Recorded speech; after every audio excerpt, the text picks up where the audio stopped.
right, here's what we're doing today. This is my 2024 Jeep Gladiator. Just hit 42,000 miles on it. Just changed the engine oil. But as far as recommended maintenance goes, it says you should be changing the differential fluid at about 40,000 miles. So that's what I'm going to be doing here today. This is the tools you need. Impact gun is not entirely necessary, but it definitely helps. 15 millimeter wrench is to remove the sway bar to get it out of the way. 10 millimeter is to remove the axle cover bolts. Obviously, you're going to need a 3/8 inch ratchet along with a torque wrench. This also isn't fully necessary, but I got one here just because they were cheap. Other things is brake cleaner, one of these oil pans.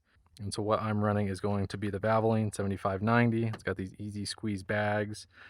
In the description of this video, I am going to leave all of these tools, the oil, torque specs, all of that stuff, just so you can quickly reference it in the description. But let's get into it. All right, so to start with, I've got my Jeep up on 4 of these ramps here. It's a relatively flat surface. It's not super necessary to be exact with how level the vehicle is. Just make sure if you're on a lift or something that you account for the droop of the suspension. First thing we're going to do here, just to make this job a little bit easier for us, is we're going to disconnect or remove the sway bar. Again, it takes a 15 millimeter wrench right there, 15 millimeter socket, and then I'm just going to zap these off with the impact.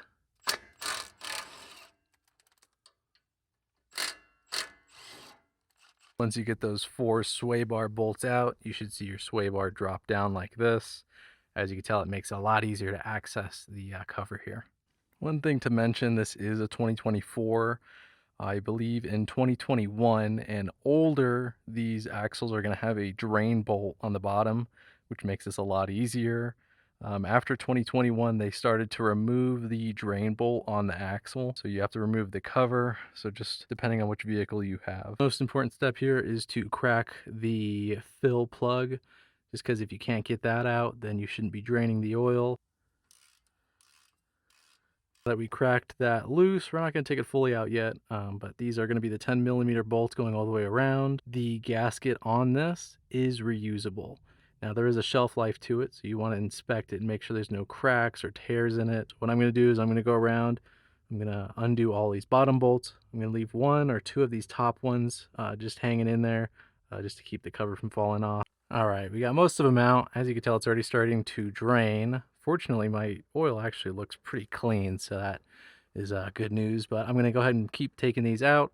I'm going to show you guys once it's all drained. All right, just continuing to let it drain here. I think we're almost done. Let's see if I can get some more out.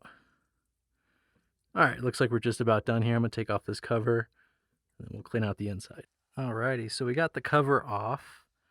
The top bolts are a little tricky, so you're going to need to use a ratchet to get those off. But here's what it looks like on the inside. Again, my oil is actually a lot cleaner than I thought it was going to be. I put a lot of miles on this vehicle, a lot of highway miles and towing, so I was anticipating it being a lot worse than it is. So hopefully your oil is this clean. All right, so we got it all wiped down and cleaned up. Used a little bit of brake clean on it. Again, it was super clean. There wasn't very much metal in it. That's the fill plug. It's got a little magnet on it. There's not very much in there. As far as the gasket goes, it's actually really stuck to my cover here. So to avoid, damaging it or something, I'm actually just going to give it a good wipe down, and I'm just going to leave it on there because it's stuck. So I feel like it's got a better seal than if I were to remove it. All right, we're going to go ahead and spray this out.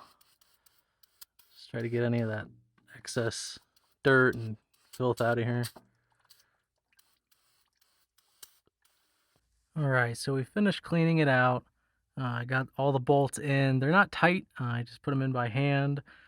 What I got here is a torque wrench from Harbor Freight. These are like $10, so I figured it wouldn't hurt. I believe the actual torque spec is 30 foot-pounds.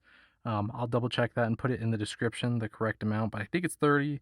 I'm going to do 25, 27 just to be safe. Again, because this is a cheaper torque wrench, but essentially you're going to go around in a star pattern, going, top left, bottom right, bottom left, back and forth. Get the whole thing torqued down, and then we'll come back and refill this thing. Alrighty, so we went around, torqued all the bolts again, like I did, 27 foot-pounds, right around there. So the whole cover is really snug.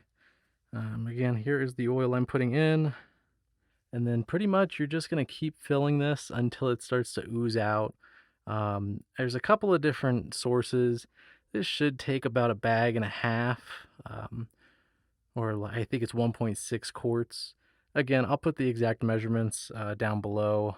All right, so it took just about 2 bags. As you can tell here, it's just starting to ooze out a little bit. So that's how you know. I'm gonna go ahead and just put a few drops of this on the plug, just to make sure it doesn't leak or anything like that.